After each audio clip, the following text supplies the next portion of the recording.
Nous allons voir maintenant comment créer les vendeurs, puisqu'après, effectivement, suite à certaines données de base, alors je vous rassure, nous allons en mettre en place d'autres, mais ultérieurement, vous voyez comme dans paramètres, en fait, il y a toute cette partie point de vente, mais on va le revoir quand on va voir la partie front office.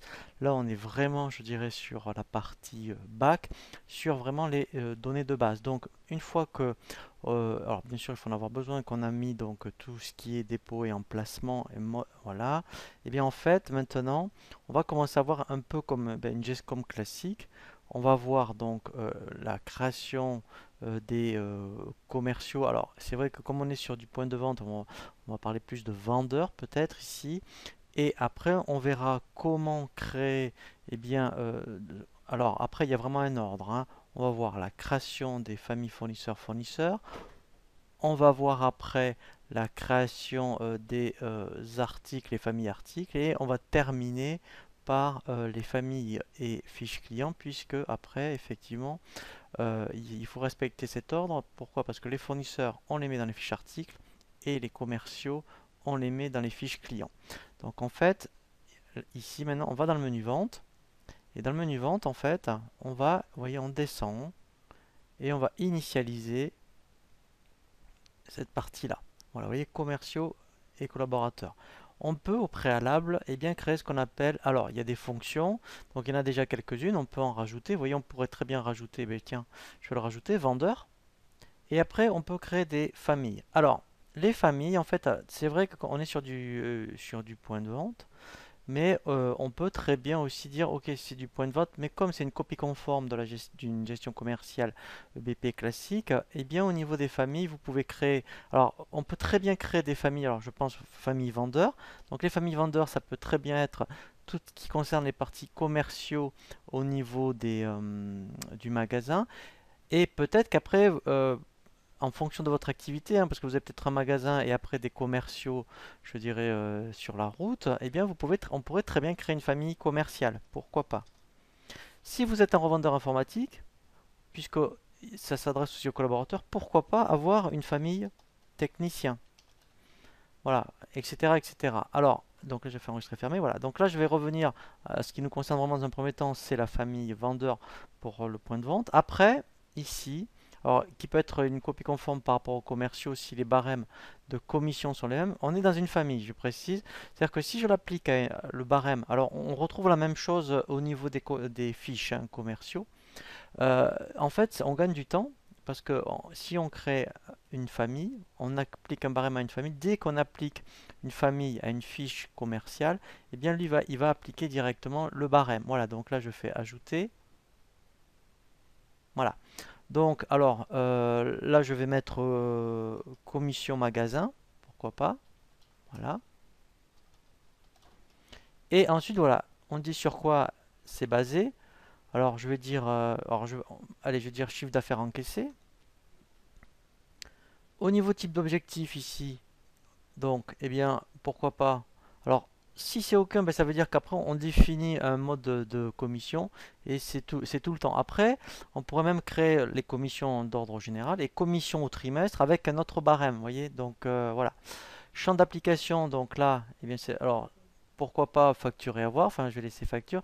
Voilà, donc là on est le 26 septembre, mais je pourrais dire voilà, et après c'est toute l'année. Parce que là, mettons si on est en création, on dit ça s'applique maintenant, voilà, jusqu'à voilà. Et après, quand on clôture, de toute façon, lui, il reporte tout ce que vous venez de faire.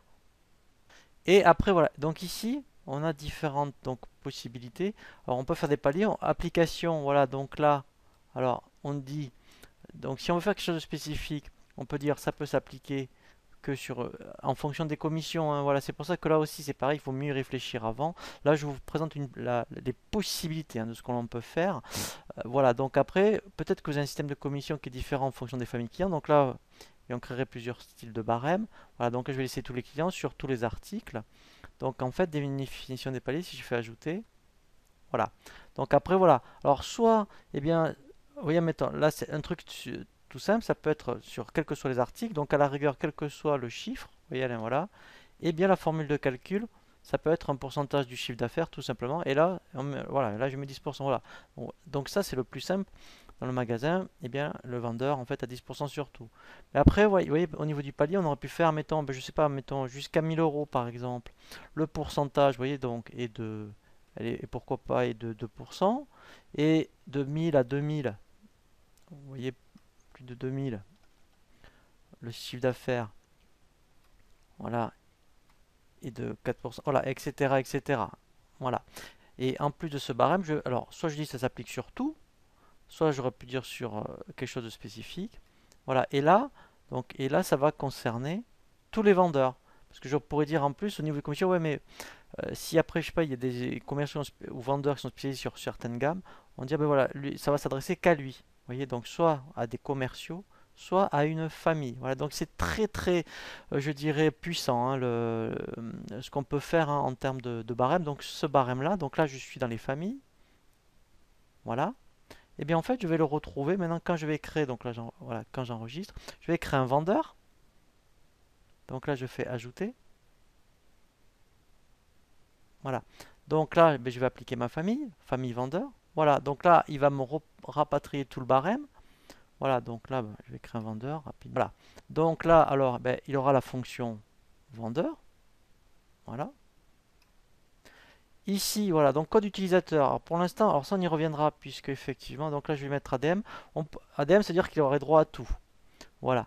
On verra justement pour PhotoFusion, on peut limiter aussi les accès en fonction de ce que l'on peut faire.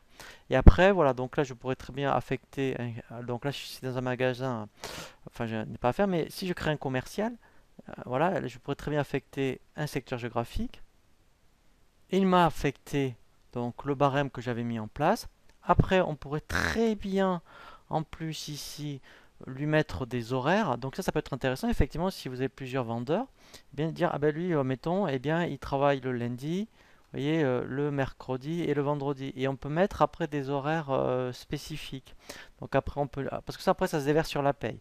Voilà, après on peut lui mettre un matricule, on peut très bien dire ben voilà, un coût horaire, voilà. Alors c'est vrai que normalement ça après on s'en sert plutôt pour des intervenants, puisqu'après c'est des choses qu'on peut facturer. Donc là à la rigueur c'est enfin c'est pas trop justifié, mais le planning ça peut être intéressant et quand il y a des absences, parce que voilà, et on peut très bien les saisir ici. Voilà, donc là on fait voilà, donc il a été malade ou des choses comme ça, et bien en fait on peut très bien mettre un motif d'absence. Ça va très très loin, hein, aujourd'hui, euh, EBP point de vente. Voilà. Vous voyez, donc on peut très bien rajouter, oui, on y reviendra parce qu'on appelle ça, vous voyez, des événements. Donc là, ça, il y a un tutoriel vraiment dédié à cet effet, voilà. Donc parce que là, on en est vraiment qu'à la création d'une fiche vendeur, voilà.